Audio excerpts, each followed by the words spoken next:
E a seguir falo-lhe de um ultimato. É este o livro de Rui Moreira, o autor está connosco na edição da noite. Olá, Rui, boa noite. Olá, boa noite.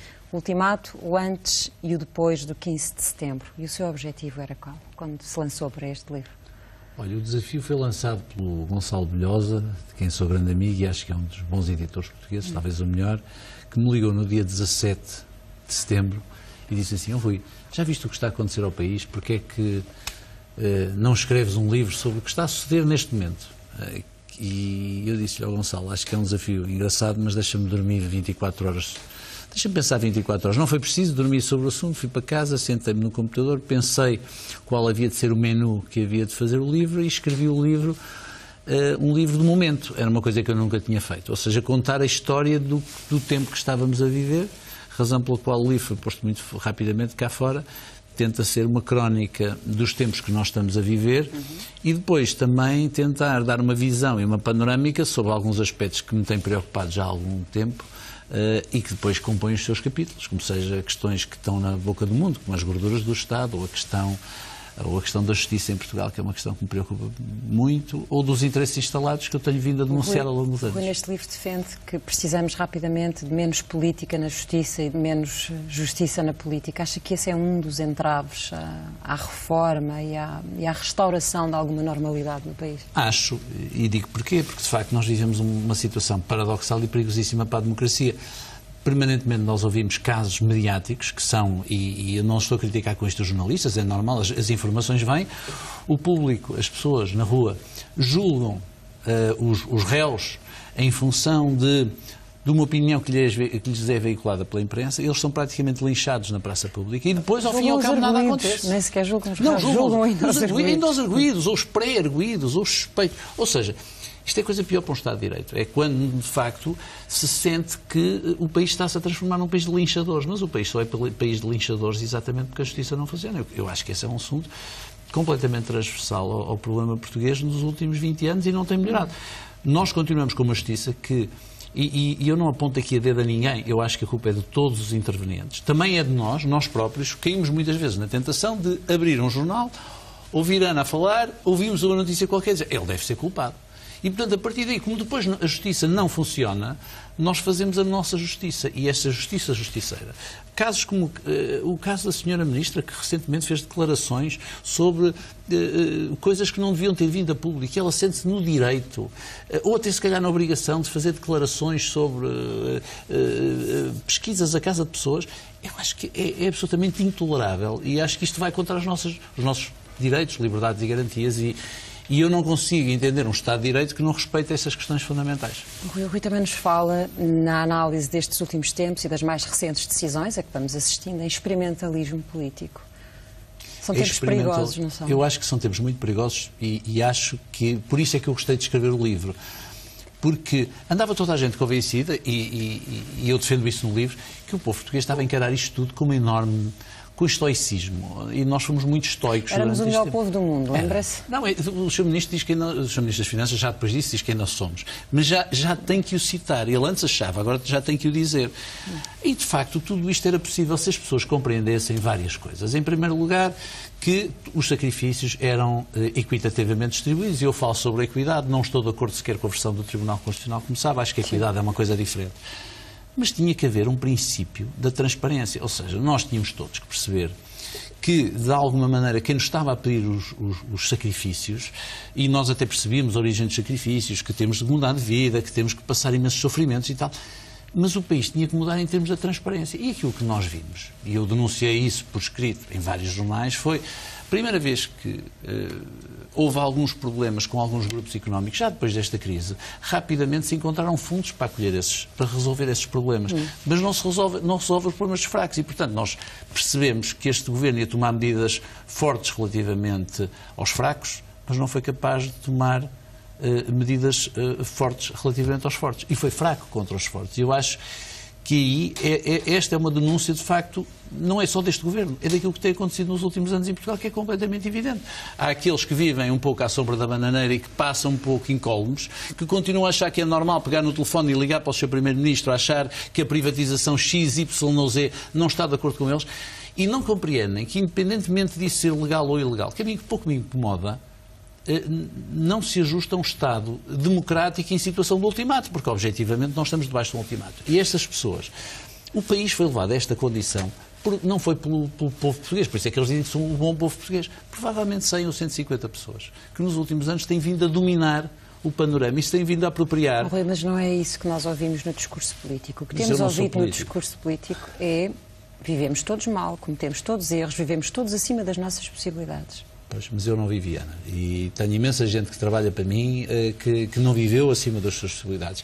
Que se calhar quando viveu acima das possibilidades foi porque lhes meteram à frente uma cenoura e as pessoas de algum tempo... Ainda por cima eu tenho uma vantagem, sou alérgico a cenoura, sabe? E, portanto, eu nunca fui atrás dessa... É mesmo verdade, nunca fui atrás dessa cenoura. Agora, houve muitos casos em que as pessoas foram enganadas e foram enganadas de propósito. As pessoas foram levadas ao engano. E desta vez as pessoas acharam assim, bom, de facto a coisa está tão mal. As pessoas perceberam que o anterior governo fez imensos erros, que houve imensos problemas, que se gastou demais, que já não podiam comprar iogurtes para os filhos. Tudo isso as pessoas... Agora, as pessoas esperavam que estes governantes dessem o exemplo. E, de facto, houve ali um conjunto de situações que vieram a público, em que as pessoas perceberam assim, os sacrifícios continuam a não ser distribuídos de uma forma razoável. Há pessoas que têm um estatuto de impunidade. E esta impunidade passa exatamente porquê? E é isso que eu tento transmitir no livro. Pela falta de uma justiça eficiente e democrática, pelos interesses instalados e pela apropriação de recursos do país que tem sido apropriada muitas vezes pelos mesmos grupos que antes do 25 de Abril o faziam. Mas antes do 25 de Abril era uma ditadura. Depois do 25 de Abril é suposto ser uma democracia e é suposto haver um escrutínio. A sensação que nós temos muitas vezes é que não há... vivemos numa democracia. Uma das suas frases neste livro é: o país foi a votos ao engano. Ao engano, claro. Basta lembrarmos daquelas coisas que ouvimos na campanha. E logo a seguir, o Rui no seu discurso se lembra, logo a seguir veio o desvio colossal. Claro. Isto é uma democracia? É uma democracia, mas não é uma democracia evoluída. É uma democracia que é sustentada apenas no voto, mas em que a representatividade está ferida de morte. E aquilo que eu acho que as pessoas quiseram fazer no dia 15 de setembro foi dizer assim: nós já não nos revemos nos nossos representantes. E isto abrange todos os partidos, não é só os partidos do governo, não é só o Partido Socialista, é também os outros. Ou seja, e quando as pessoas entendem que a democracia representativa está posta em causa e começam a acreditar, porque hoje em dia tem instrumentos como o Facebook, como o Twitter, como tudo isto, veem as notícias, participam nas discussões, isto pode levar exatamente ao quê? Ao caos e à demagogia. Portanto, o meu receio é que a democracia direta, como alguns defendem, não seja mais do que o caos e a demagogia. Portanto, eu acho que este sistema ou se regenera por si próprio, ou vai cair... Nisso? Eu tenho que acreditar, acho que sim, e o meu contributo é no sentido de haver uma regeneração, de haver um conjunto... defende uma nova Constituição? Porque, repare, veja o exemplo. Eu não estou de acordo com o Orçamento Geral do Estado, e já disse, está claro no livro. Agora, quando eu ouço o Sr. Dr. Jorge Miranda, pessoa por quem tenho todo respeito, não conheço pessoalmente, mas tenho todo respeito, como tenho respeito pela maior parte das pessoas, dizer... esta questão fiscal no Orçamento Geral do Estado vai contra a Constituição. Eu penso assim, a Constituição foi-nos apresentada em 1976. Eu ainda fui dos poucos que votei nela, porque as pessoas que tenham menos de 54 anos não foram, nem sequer através da representatividade, foram ouvidos naquela Constituição. Aquela Constituição foi imposta pelo Pacto MFA Partidos. A que existe já não é essa? Não, continua a ser. O preâmbulo. Não, mas sabe que eu não tenho problema nenhum com o preâmbulo. Eu nunca tive problema com o preâmbulo ideológico. Sabe porquê? Porque essa conta a história de Portugal. Eu gosto muito da história. Contava um tempo. O que é facto é que nós, cada vez que há uma tentativa de resolver alguma coisa em Portugal, aquilo que se invoca é a Constituição. E a Constituição tem lá um conjunto de garantismos que pura e simplesmente não são possíveis. Aí, aquela ideia... Eu lembro-me sempre um bocado das músicas de Sérgio Godinho. Pão, habitação, educação, é tudo livre e tudo mais. Enfim, esta ideia, infelizmente, não corresponde àquilo por onde levamos o país. Podia ter sido assim. Quando nós aderimos à União Europeia, nós podíamos ter tentado fazer o país assim.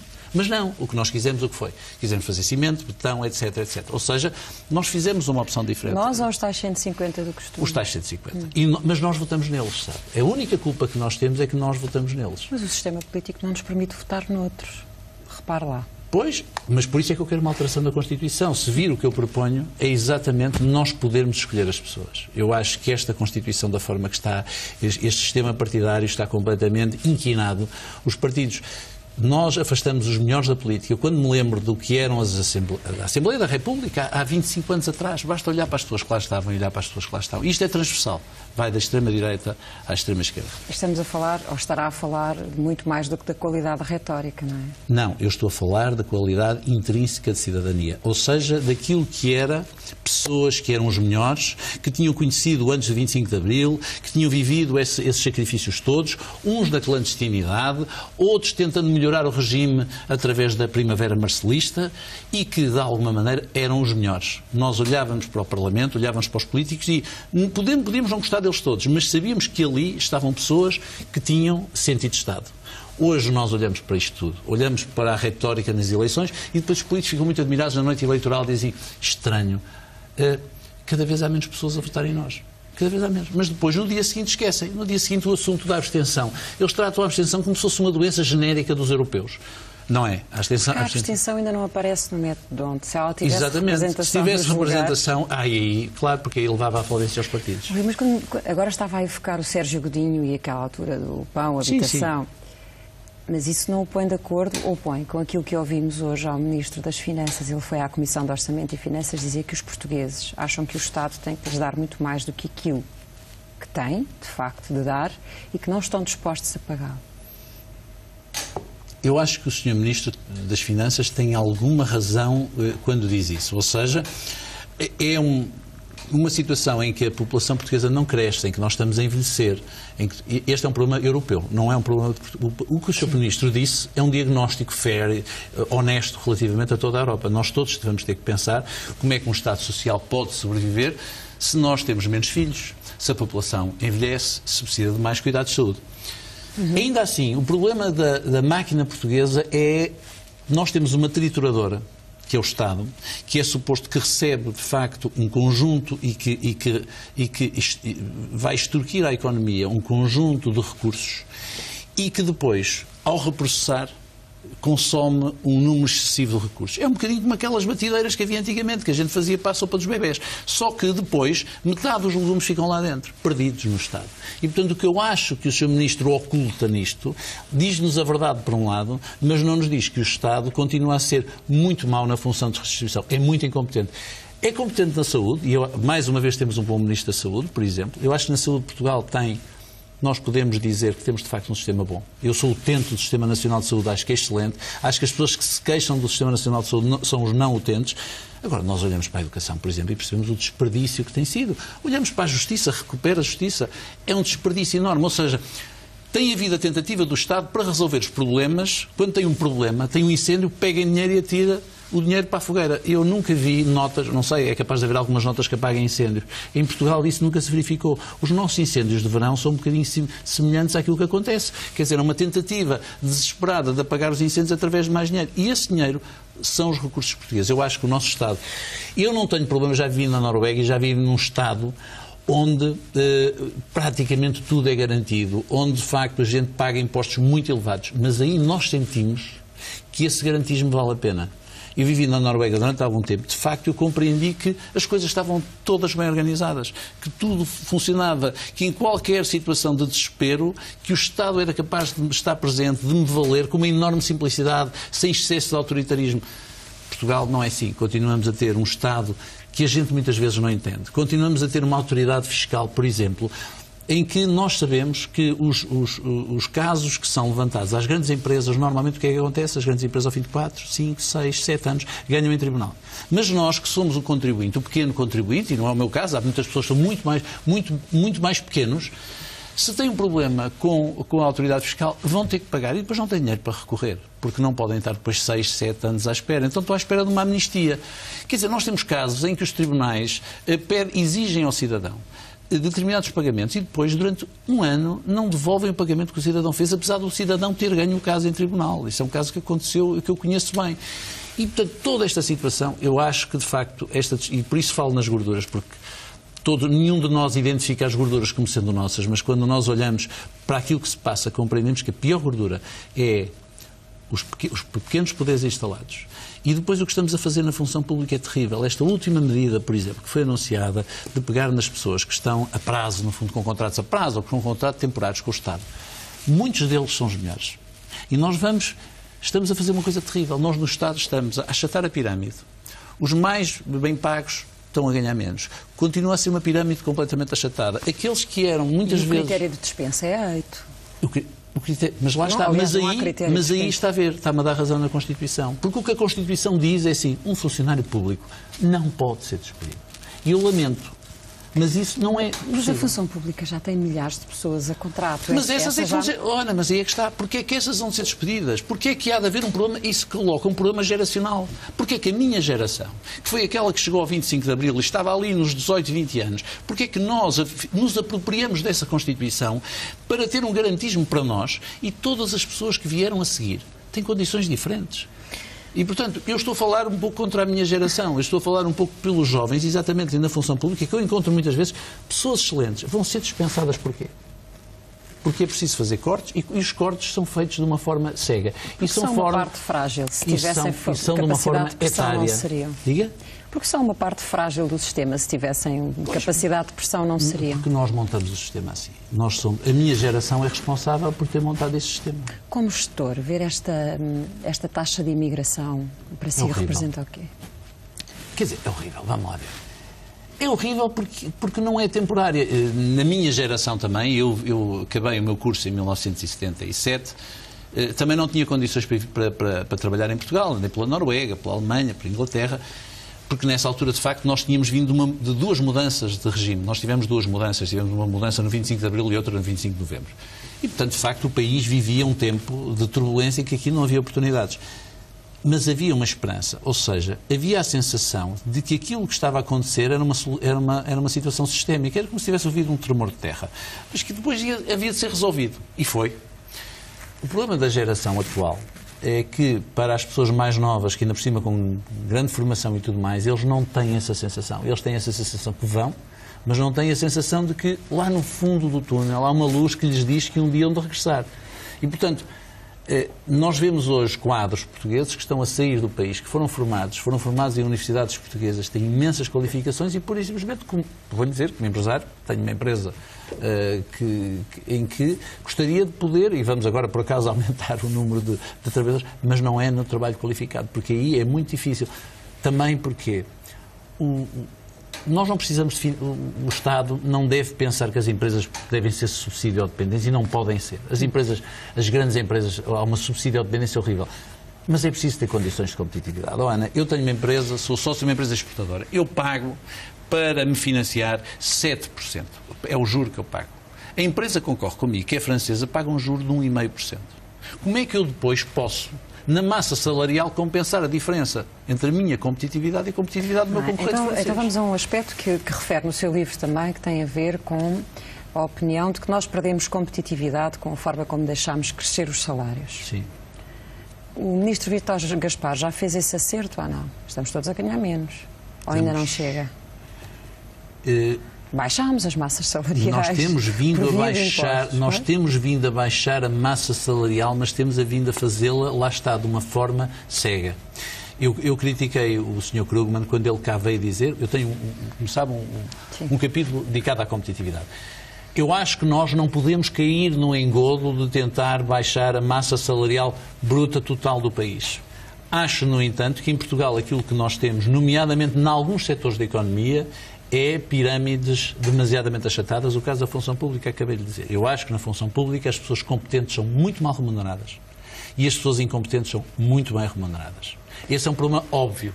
É um problema de nós termos o horror à meritocracia. Isto é algo que pessoas desde a esquerda à direita têm dito. A Maria Filomena Mónica, por exemplo, fala nisso. Sim.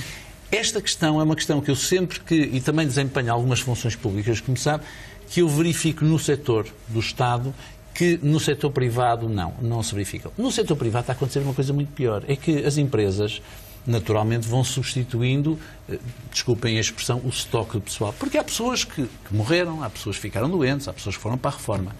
O problema é que hoje aparece um conjunto dessas pessoas de pessoas equivalentes que estão disponíveis para trabalhar por um menor salário. E isso é terrível. Por um muito menor salário. Por um muito menor salário. E, portanto, o abaixamento no setor privado não tem nada a ver com as políticas do Dr. Gaspar. Tem a ver, de facto, com esta situação terrível. No mercado de trabalho há oferta e há procura, e neste momento o problema é que há muito pouca procura e há muita oferta. E, portanto, aparecem-nos pessoas que dizem assim, eu estou disponível para trabalhar quase por qualquer preço. E isso é terrível, isso é degradação máxima exatamente das pessoas com boa formação. Porque as pessoas estão desesperadas e têm a noção de que, acima de tudo, já não podem acreditar no subsídio de desemprego, no fundo disto, no fundo daquilo, porque, acima de tudo, ainda hoje o Sr. Ministro da Solidariedade Social, suponho que é assim que se chama, falou que iria cortar o rendimento mínimo. De manhã eram 10%, à noite já eram 2%. A gente não percebe. E esta sensação, que é a sensação que nós também temos como contribuintes. Nós, como contribuintes, temos esta sensação. Nós não sabemos ao certo o que é que vai mudar. E um dos fatores mais negativos para a economia é esta questão de nós não sabermos o futuro. Eu não me importaria de saber, eu adoraria saber quais são os impostos que eu vou pagar daqui a 5 anos, porque isso permitia, por exemplo, como investidor, dizer... Mas eu tenho medo. Hã? Não, mas é que nós estamos sempre a ser surpreendidos com novidades e lá está. E o experimentalismo político é isso. É exatamente aquela ideia de tirar uma ideia, passam para os jornalistas, passam para si e dizem, vamos lá ver como é que as pessoas reagem. Isto passou bem e tal. Se as pessoas reagem e dizem, não, isto é para negociar. E isso... Essa questão, esse fator de imponderabilidade é aquilo que nos assusta. Eu devo dizer, uma das coisas mais impressionantes nesta crise toda, do 15 de setembro, que eu acho que é um momento crucial, é quando o Sr. Primeiro-Ministro, com um ar muito cândido, diz, sabe, não foi neste canal, mas foi outro canal, dá uma entrevista em que diz, sabem, isto das contas, a receita, nós enganamos porque os portugueses parece que tiveram medo e deixaram de consumir. Mas então os portugueses não têm razão para ter medo? Eu próprio faço economias que não preciso saber, porque não sei qual vai ser o amanhã. Mas eu posso não saber qual é o amanhã daqueles imponderáveis que todos nós temos na vida. Da saúde, do que pode acontecer aos nossos filhos, aos nossos amigos, de haver uma guerra, de haver um tremor de terra. Agora, quando é o próprio Estado que é suposto garantir-nos, dar-nos garantias de continuidade, que muda de opinião todos os dias, que nos diz hoje uma coisa, que nos aplica impostos que de facto são retroativos. O caso do IMI é um imposto retroativo sobre a poupança. As pessoas não compraram casa porque quiseram, compraram casa porque nós tínhamos uma lei das rendas que não permitia que as pessoas alugassem casas. As pessoas foram obrigadas a pegar nas suas poupanças e a dirigir as suas poupanças para um determinado mercado. Sobre essas poupanças as pessoas já foram tributadas. E agora, de repente, e devem dinheiro ao banco, e andam ali na corda bamba. E de repente dizem assim, agora vamos aplicar em mim. E toda a gente acha muito bem. Até há uma parte da esquerda que achou que era engraçado. Porque parece, bom, vamos taxar os ricos e a propriedade. Não é verdade. Estão a taxar aquilo que já foi taxado. E as pessoas foram incentivadas a comprar casa. Não esquecemos dos créditos bonificados. Foram incentivadas. Ana, foram obrigados. Não foram só incentivados, foram obrigados. Sim, a minha geração e a sua, nós não tínhamos casas para alugar. O que é que nós tivemos? Não havia. Então, nós fomos obrigados a canalizar as nossas poupanças. Podíamos ter posto no banco, podíamos ter alugado uma casa e pôr aquilo em certificados de aforro. Nós fomos obrigados a pôr a nossa poupança ali sob pena de não termos teto. E agora dizem-nos assim, agora vamos aumentar os impostos porque a sua casa é mais do que você e vamos avaliar. E de repente o contribuinte diz assim, mas isto é terrorismo. Quer dizer, e vão avaliar e se pretender recorrer, exatamente, arrisca-se a pagar 750 euros e mais nada. E foram avaliados mesmo que tenha razão. E foram avaliados por pessoas que receberam 2 a 4 euros por imóvel. Mas que depois, se houver reclamação, ganham mais, porque vão ter que avaliar as reclamações. E eu acho assim, eu até entendo que sejam reavaliadas, que a minha casa seja reavaliada, mas então eu devia poder dizer ao Estado, olha, como eu não posso pagar a reavaliação que foi feita, eu entrego ao Estado por esse valor, expropriaria. Mas nem essa possibilidade há. Ou seja, a pessoa fica, de facto, aquilo que foram as nossas poupanças coercivas passa a ser a corda com que nos estão a enforcar. E esta sensação, que é terrível para a classe média, é uma sensação que é hoje prevalente em todo o país e, portanto, foi por isso que eu escrevi o livro, exatamente por este sentimento que as pessoas, isto começa por ser um ultimato colocado pela Troika. É verdade e nós todos sabemos porquê. Mas depois também é um ultimato que os políticos nos colocaram. E agora eu acho que está no momento também nós colocarmos o ultimato aos políticos e dizer isto não pode ser assim. E, portanto, Porquê é que eu acho que a Constituição tem que ser mudada? Muito simples. Porque na medida que isto é um jogo de poder, em que há vários fatores, em que há a troika, em que há os interesses instalados, em que há o povo que nós somos, em que há os políticos de profissão, então nós temos que, no meio disto tudo, redefinir as regras de jogo. Porque estas regras de jogo, não sei se isto é bridge, se é canasta, se o que é, estas regras de jogo não estão certas. E as regras de jogo é a Constituição que as define. Agora, e a sua participação, a sua intervenção neste momento, resume-se ao livro ou sente que tem a obrigação mais qualquer coisa? A obrigação, não tenho certeza absoluta. Acho que faço o meu... As entrelinhas da pergunta têm a ver com o seguinte. Eu já percebi. Se o CDS o desafiar para ser candidato à Câmara do Porto, pondera ou recusa a cabeça? O CDS nunca me... Esta questão do CDS me ter convidado ou não ter convidado, nunca me convidou.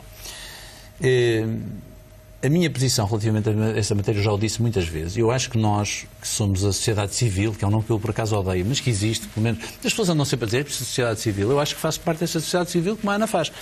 Todos nós não devemos permitir que nos coloquem essa questão como quase uma condição. Eu aquilo que sempre disse foi, se eu algum dia me passar pela cabeça candidatar, eu nunca fui filiado em nenhum partido, nem nenhuma ordem religiosa, nem nenhuma maçonaria, nem nada disso. E, portanto, se eu um dia entender que devo participar ativamente na política, espero, telefone-me, Ana, convida-me, eu venho cá e digo-lhe, até lá, não...